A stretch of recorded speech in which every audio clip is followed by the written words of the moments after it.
Hello friend, आज हम लोग अपना टॉपिक को आगे बढ़ाते हुए आज कुछ टर्मिनोलॉजी है साइकोलॉजी में, उसको क्लियर करने का प्रयास करेंगे। तो आज का हमारा टॉपिक होगा पहला स्कैफोल्डिंग, MKO, ZPD। ये तीनों क्वेश्चन अक्सर एग्ज़ाम में आ जाया करता है और बिल्कुल आसान है, लेकिन नहीं जानने पर आदमी इसे छोड़कर ही बच्चे आते हैं, क्योंकि ये आसान है और कम टाइम में हम लोग बहुत अच्छा से इसको सीख भी लेंगे। तो इस टर्म को तीनों को हम लोग आज देखेंगे कि ये तीनों क्या है। ये तीनों टर्म जो है, इस टर्म को हम लोगों को बहुत अच्छे से सीखना है और एग्जाम्पल के थ्रू अपने माइंड में सेट भी करना है। ठीक है, किताबी भाषा में जैसे कि लिखा जाता है स्कैफोल्डिंग, तो उसको ढांचा, मचान या पाढ़ बोलते हैं। अब कितने को समझ में आएगा पता नहीं, कितने को समझ में आ भी सकता है और कुछ लोग इसे और भी हिंदी में कंफ्यूज करेंगे, लेकिन इसको हम लोग जब डेली लाइफ से जोड़ करके, क्योंकि साइकोलॉजी पूरा है ही व्यवहारिक ज्ञान, अर्थात व्यवहार से उसको जोड़कर ही पढ़ना चाहिए, तो वो ज़्यादा दिन तक याद भी होगा और समझा हुआ चीज़ जल्दी भूलता नहीं है व्यक्ति, क्योंकि ये इंसान का फितरत होता है। तो चलिए हम लोग पहले टॉपिक हमारा होगा स्कैफोल्डिंग। स्कैफोल्डिंग क्या है? स्कैफोल्डिंग को हम लोग अगर आसान भाषा में समझें तो एक शॉर्ट टाइम के लिए दिया गया सहारा या सपोर्ट ही स्कैफोल्डिंग कहलाता है। स्कैफोल्डिंग को एग्जाम्पल से अगर समझें हम लोग, तो मान लेते हैं कि किसी बच्चे से हमने पूछ दिया कि बताइए पर्यावरण मंत्री हमारा कौन है।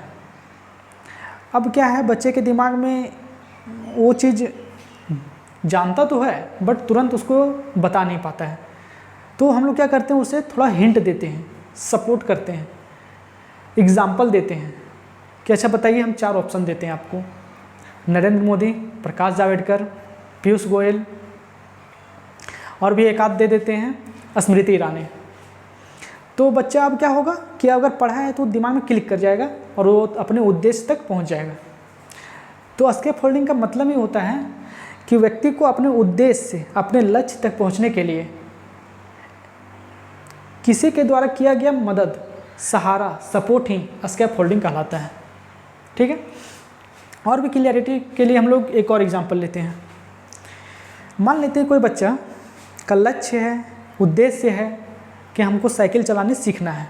ठीक है, एक छोटा बच्चा है जिसको साइकिल चलाने सीखना है। ठीक है, अब वो क्या करेगा, साइकिल पकड़ेगा, चढ़ेगा, गिरेगा, उतरेगा, लेकिन वो सीख नहीं पाता है बहुत जल्द।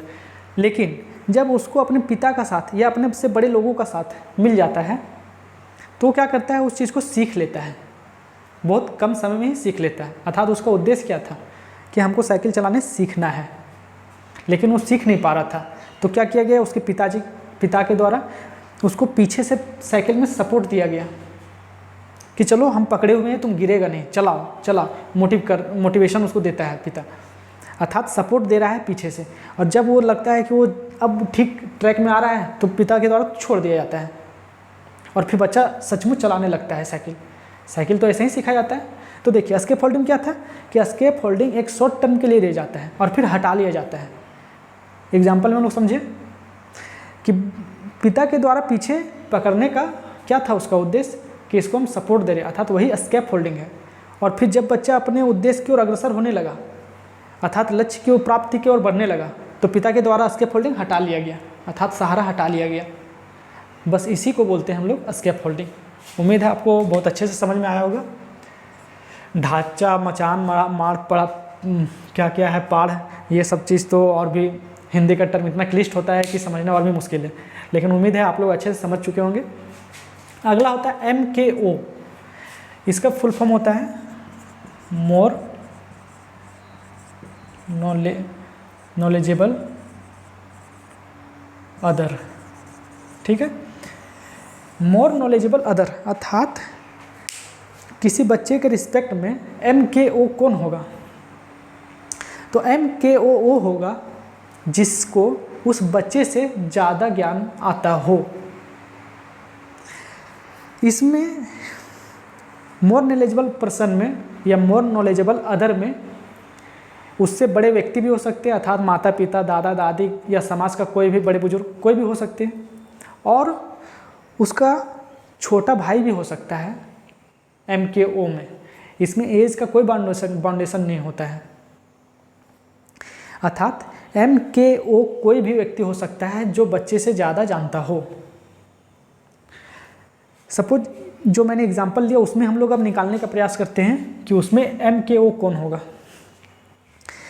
क्या आपने हमेशा एक बच्चे को अगर साइकिल सीखना है तो क्या उसको सिर्फ और सिर्फ उसके पिता के द्वारा ही सपोर्ट दिया जाता है, इसके फोल्डिंग दिया जाता है, सपोर्ट सहारा दिया जाता है?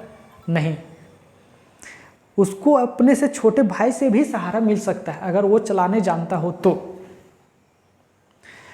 अर्थात साइकिल सीखने में अगर उसका छोटा भाई भी उसको सपोर्ट कर रहा है और वो बच्चा सीख रहा है चलाने के लिए, तो उस बच्चे के रिस्पेक्ट में उसका छोटा भाई भी MKO कहलाएगा, मोर नॉलेजेबल अदर। समझ, तो उम्मीद है आप इसे भी समझ लिए होंगे। तो MKO क्या है? वह व्यक्ति जो बच्चे से अधिक जानता हो, ज्ञान रखता हो। इसमें एज का कोई बाउंडेशन नहीं होता है कि उससे बड़े व्यक्ति ही MKO हो सकेंगे, ऐसा कुछ भी नहीं है। छोटे उससे छोटे व्यक्ति भी हो सकता है। अगला आता है ZPD। इसको, ये एक बहुत अच्छा टर्म है, इसको भी हम लोग थोड़ा समझते हैं।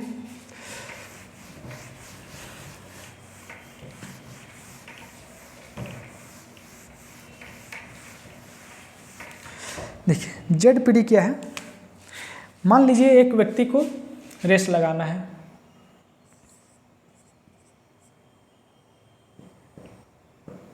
ठीक है, ये व्यक्ति है हमारा, इसको रेस लगाना है, ठीक है।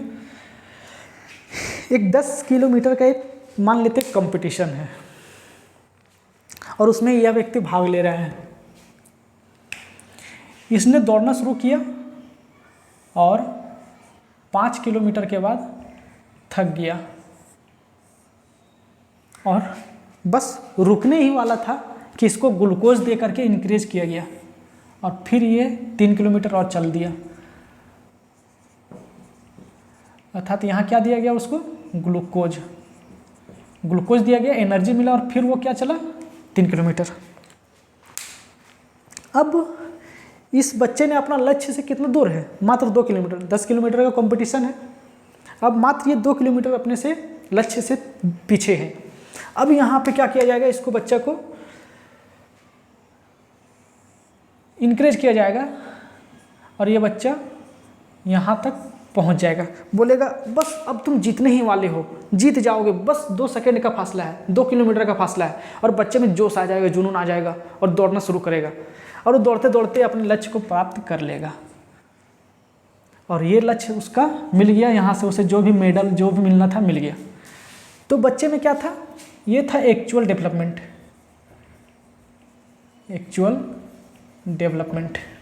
ये हमारा था एक्चुअल डेवलपमेंट। अर्थात बच्चा दौड़ना शुरू किया और 5 किलोमीटर के बाद थक गया, लेकिन उसमें संभावना थी कि वो 10 किलोमीटर तक दौड़ सकता है। तो उसके लिए क्या दिया गया? यहाँ पे स्केप फोल्डिंग दिया गया, अर्थात थोड़ा सहारा दिया गया ग्लूकोज का। और इसके पोटेंशियल डेवलपमेंट, अर्थात इसमें यहाँ तक संभावना थी जाने का और वो पहुँच चुका। तो क्वेश्चन पूछेगा कि जो स्केप फोल्डिंग होता है या ZPD जो होता है वो क्या होता है? एक्चुअल डेवलपमेंट के बाद दिया जाता है। अर्थात एक्चुअल डेवलपमेंट इसका 5 किलोमीटर था और इसको यहाँ पे क्या दिया गया? सपोर्ट दिया गया और यही स्केप फोल्डिंग कहलाता है।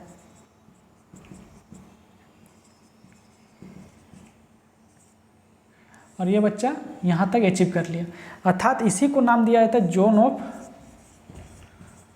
जोन ऑफ प्रॉक्सिमल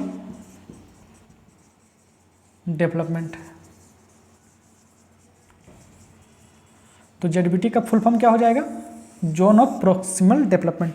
अर्थात ZPD कब होता है? एक्चुअल डेवलपमेंट के बाद।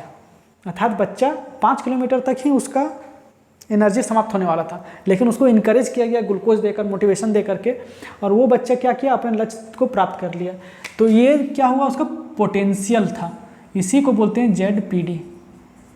ठीक है, तो ZPD में कितना आ जाएगा, ZPD 5 किलोमीटर। ठीक है, और एक्चुअल डेवलपमेंट उसका कितना था, 5 किलोमीटर, और दोनों मिल करके क्या हुआ, लक्ष्य की प्राप्ति। तो चलिए, आज का हमारा 3 टॉपिक था, स्केप फोल्डिंग, MKO और ZPD। तो आई होप आपको इतना समझ में आया होगा। अगर क्लास समझ में आया होगा, कुछ सीखने को मिला होगा, तो लाइक कीजिए, शेयर कीजिए और सब्सक्राइब करना ना भूलें। Thank you.